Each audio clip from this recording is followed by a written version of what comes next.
97% of grant applications get rejected.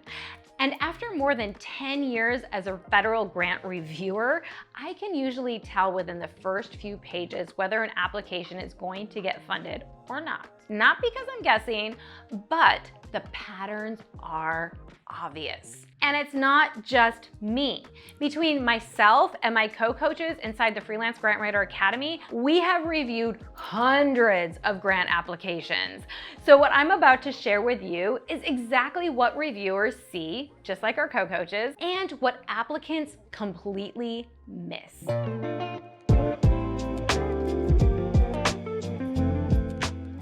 I'm Holly Rustick, and I help aspiring and seasoned grant writers replace their full-time income on part-time hours writing grants from home or anywhere in the world. And today I'm pulling back the curtain on why most applications never make it. Let me say this as clearly as possible. If you are not writing directly to the grant criteria, the instructions, you are not getting funded. I don't care how passionate your project is. I don't care how needed it is. They are all needed. I don't care how beautifully written with flowery language it is.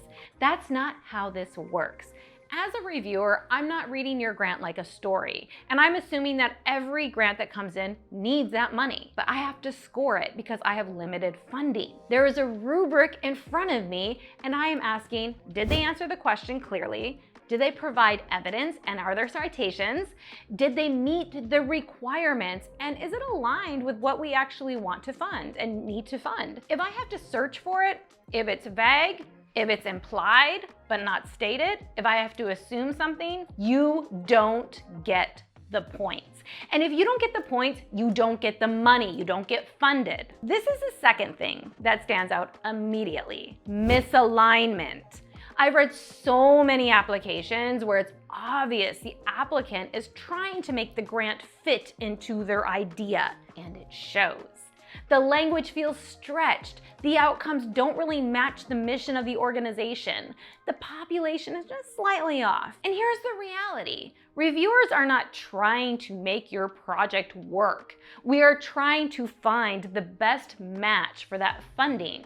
So when something feels even kind of slightly off, it's an easy decision, no. This is something people don't talk about, but we notice. So let's talk about something, a little side tip. If you're applying for large government funding, 500,000, a million, multi-million year awards, but your organization or your proposal doesn't support that level, you don't have that kind of capacity, it raises questions immediately. Capacity, experience, feasibility. On the other hand, if your budget doesn't match the scope of your project, right? You have all these things you're gonna do, but you don't have the money in the budget, same issue. Don't try to get brownie points by shoestringing your budget, because it's not gonna be achievable.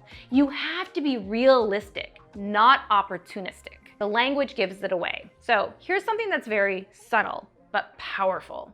I can tell when an application is written from a place of desperation. Phrases like, we really need this funding. This would mean everything to our organization. And again, I understand it. You might be in that position, but that's not what funders are investing in. They are investing in outcomes, in impact, in solutions that are backed by data and have a clear plan.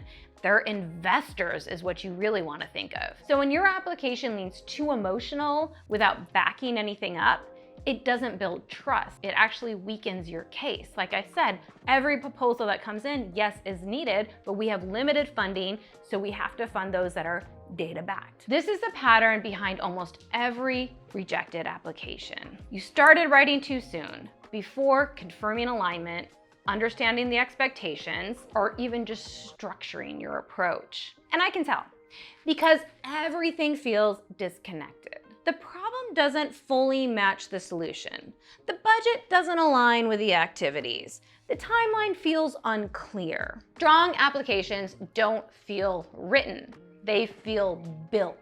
This is exactly why inside the Freelance Grant Writer Academy, one of the biggest benefits is the unlimited grant reviews, because we've seen where people lose points over and over and over again.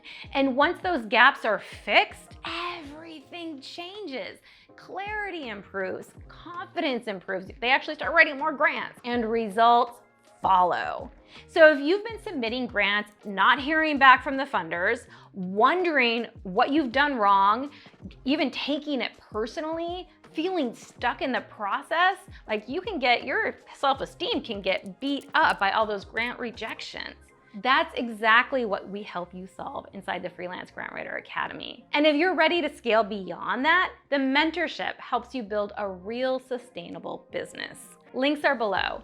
If this video helped you, make sure you like and subscribe. And tell me in the comments what part of the grant process feels the most confusing right now. Because once you start seeing grants the way reviewers do, rejections stop being confusing and start being predictable.